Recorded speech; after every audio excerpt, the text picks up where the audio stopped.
तो बताया कि हम पहुंच चुके हैं इलाहाबाद से सटा हुआ सिंगवेपुर धाम में।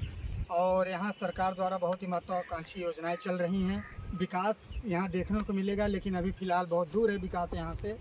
और आपको हम दिखा रहे हैं, यहाँ कहते हैं कि यहाँ ज़मीन उल्टी हो गई थी और ये निषाद राज का क्षेत्र है।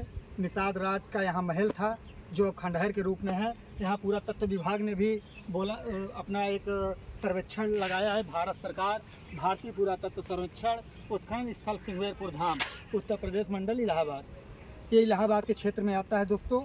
और हम आपको दिखाएंगे जो अभी कैमरामैन शिवम से मैं निवेदन करना चाहिए वो दिखाएं यहाँ का क्या माहौल है। और पूरा प्रकृति से पूरा भरा पड़ा है। फिलहाल विकास दूर दूर तक नहीं दिखाई पड़ रहा है। हम आपको दिखा रहे हैं यहाँ पर। हाँ, ये जो बोर्ड है एक यहाँ पर कहते हैं कि यहाँ पर एक महल हुआ करता था। वो महल पलट गया, कहते हैं ज़मीन के अंदर समा गया। अभी भी वो कुछ उसका अवशेष पुरातत्व विभाग द्वारा निर्देशित किया गया है।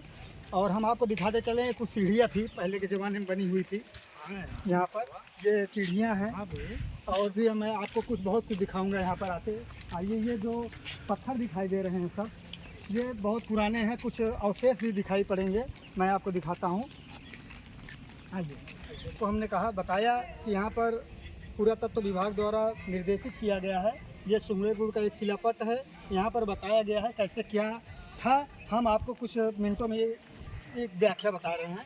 सिंगवेपुर, जिसे आप सिंगरौर नाम से जाना जाता था, यह उत्तर प्रदेश जिला प्रयागराज गंगा नदी के बाएं किनारे स्थित है। यह प्रयागराज से लगभग 36 किलोमीटर उत्तर पश्चिम की तरफ है। माना जाता है सिंगवेपुर का नाम साधु श्रृंग से लिया गया है। ऐसा कहा जाता है कि अयोध्या के राजा दशरथ ने इन्हें पुत्रेष्टि यज्ञ एक प्रकार का अनुष्ठान करने के लिए आमंत्रित किया था, जिसके परिणाम स्वरूप राजा दशरथ की 3 रानियां गर्भवती हुई और उन्होंने राम और उनके भाइयों को जन्म दिया। सिंगवेपुर एक शुभ स्थान है क्योंकि राम के 14 वर्ष के वनवास के दौरान यहाँ एक स्थानीय निषाद सरदार गुहा की मदद से राम, उनकी पत्नी सीता, भाई लक्ष्मण ने गंगा नदी पार की थी। आपने रामायण में देखा होगा कि भगवान श्री राम राजा निषाद के द्वारा यह गंगा नदी पार करके कौशाम्बी के क्षेत्रों में भारी जंगलों में अपनी पदयात्रा 14 वर्ष वनवास के लिए चले गए थे। वो चीज़ पुरातत्व विभाग द्वारा यहाँ दर्शाया गया है। भारतीय पुरातत्व सर्वेक्षण ने इस पुरातत्व की संस्कृत अनुक्रम को जानने के लिए बड़े पैमाने पर उत्खनन किया। यहाँ पर जानने हेतु इस ज़मीन को खोदा गया पुरातत्व विभाग द्वारा। यहाँ से बहुत सारे अवशेष, सोना, चांदी, मूर्तियाँ, बहुत पुरानी चीज़ें यहाँ से मिली और उसे एक संग्रहित स्थान पर रखा गया है, जो आपको बाद में दिखाया जाएगा। 1975 में यह उत्खनन चालू हुआ था।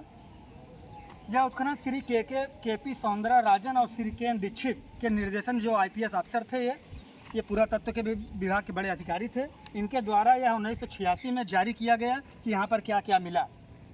हम और कुछ, यह 12वीं शताब्दी से ईसा पूर्व प्रारंभ होता है। यह परियोजना 12वीं शताब्दी की पूर्व थी फिलहाल। और शुद्ध करने के लिए भी बहुत सारे उपक्रम किए गए।